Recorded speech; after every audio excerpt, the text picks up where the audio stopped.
next guest. Big fan of vinyl.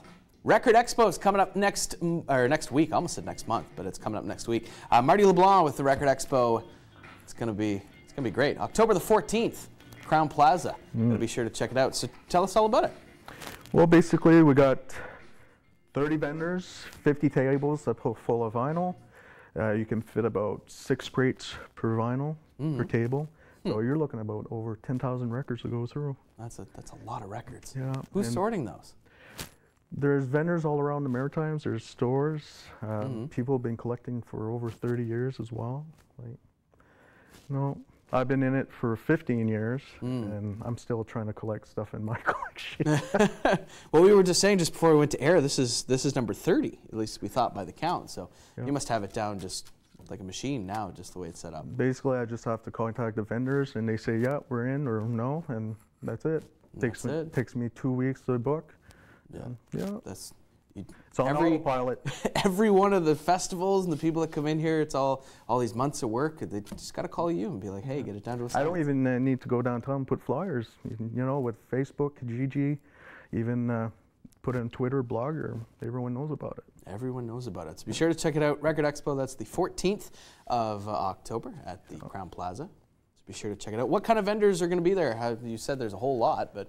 There's people bringing like jazz and blues, and other people are from the record store, so they'll bring a variety like country, mostly classic rock, metal, and punk, because that's what people are into now these days. And their parents will bring kids that are just starting out, like they'll buy a record player at Walmart, and they're buying new records, which is expensive. You can range from 25 to 50 bucks for a new vinyl, but for used, you can go 8 to 15, which is and the sounding of used is better than new. Yeah, that's one thing about the organic sound is that, and a lot of musicians are recording in analog and the organic sound now because they want to go back to that. Yeah. Which is really popular now especially amongst the indies. So why records? Why is it come back? It's a collector base. The sound is better if you have a nice, clean copy that's not scratch. A lot of people collect it for like the coloring. There's like color vinyl. There's picture disc. You can actually read the lyrics when you pull out the lyric sheet, opposed to CDs. Yeah. A lot of new bands too, like local bands, are printing out on vinyl as well, opposed to CDs. Yeah, we were talking. There's a couple of bands that have been on the show that we've talked about that are recording in vinyl now. Yeah. I said it's actually there's quite a market for it. And like maritime bands will actually support and print them out, and the fans will actually buy it for the price they're asking for it. And that goes to pay if they're going on tour, or if they want to do more merchandise like shirts or anything like that. Yeah. You got to always support the local, support the Maritimers. Is there a lot of local maritime vinyl that's available? At the store right now, I got 5 maritime acts, mostly punk and metal. That's what the scene I find in Moncton. Punk and vinyl. I don't know why I wouldn't have expected that, but it kind of takes me a little bit by surprise. But for me, I remember when I walked into a store a couple of years ago and I saw Daft Punk on vinyl, and that was the point where I said, obviously vinyl's come back, because anything you record on a computer, which the album that they did was recorded by a band, but still, anything that you put through a computer then pressed to vinyl, obviously vinyl has come back.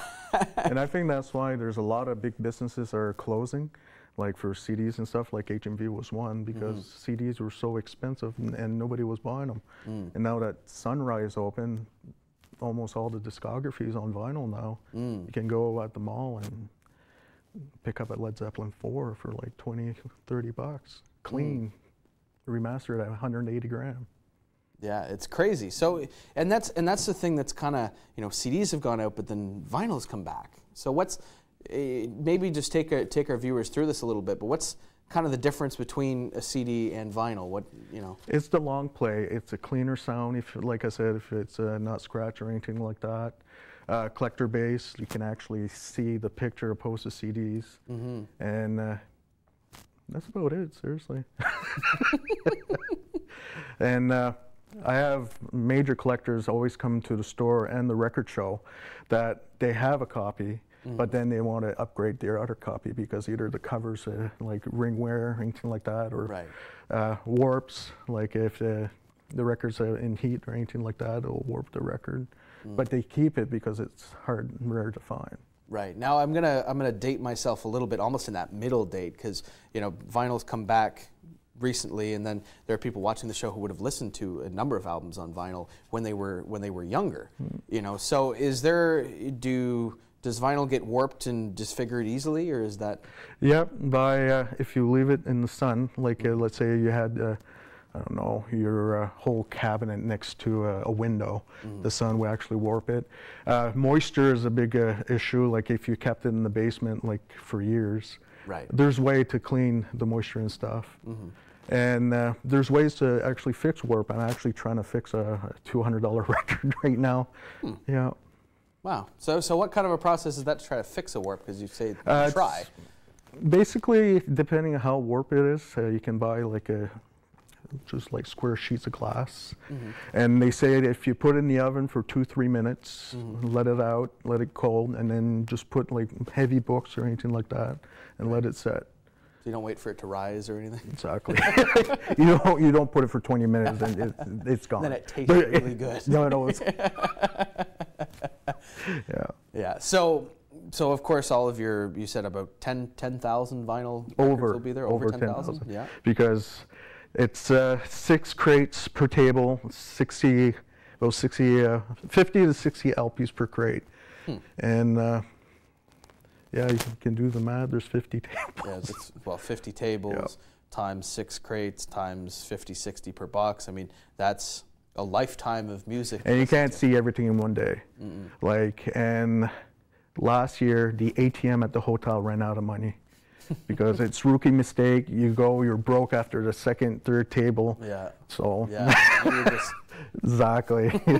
And there's some vendors that actually have their credit card machine through a phone. Like they have that new process, and they can actually use debit or Visa. Yeah. So as you mentioned, it is only one day.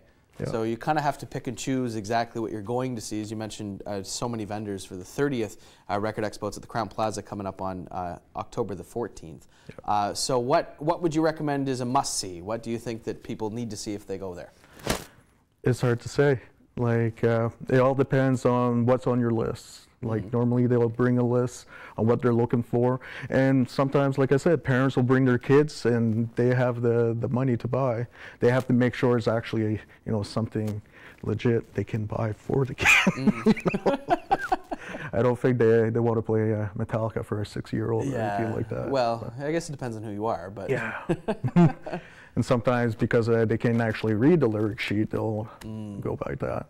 But even people are bringing the turntables for sale. They'll bring even cleaning solutions, like a lot of businesses and stuff like that. They supply like cloths or chemicals to actually clean the records because they do get dirty once in a while.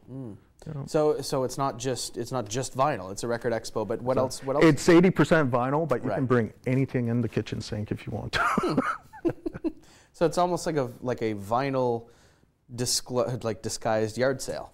Yeah.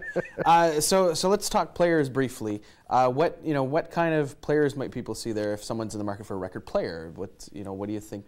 The new one is a Rega RP1, which is a really nice turntable. They usually range about $200. The older style Techniques. There's so many. Audio Technica is another one, and the ones that, it's good for kids just starting out. Like they started with these little boom boxes, and another one is Crossley. It's good for kids, but the sound it's not there. So is it kind of like other music stuff where the more you pay to a certain extent, the better sound quality is? Exactly. Yeah. And even needles can range from $50 up to $200 for the record player. And you have at least, I'd say, 20 years of music playing on a record. Yeah, and that's what you hope that you better have a good. As long as what your child or anything, hey, Daddy, what's this? Yeah, and that can be. That's why my record player is right on top of my collection. That way, nobody can touch it. Got to make sure. Got to set the tone. No, exactly. Make sure that record player is where it needs to be. So it is October the 14th, Record Expo, Crown Plaza. Where can people check it out if they want more information? Facebook, you just type in Record Expo Moncton, Kijiji, Blogger, Twitter, and even I have my own personal site. You can type in Livewire Music Emporium, and all information is there. Yeah, so livewiremusicemporium.com? .ca. .ca. Yeah. .ca. That's important. Get the .ca in there. Or Google it. That's also important. Marty LeBlanc, thank you so much for joining us. Thank you. Yes, the Record Expo. Be sure to check it out April the 14th. What are the hours? It starts at 8 o'clock for the early bird, and then it runs until 6. But normally the vendors start to pack up at 4. All right. And that's so when you get the good deals. Get there early or get there at 4. Take it from the guy who just said it and to run 30 of these now. Yeah. Record Expo coming up. Marty, thank you so much. Have a good day, man.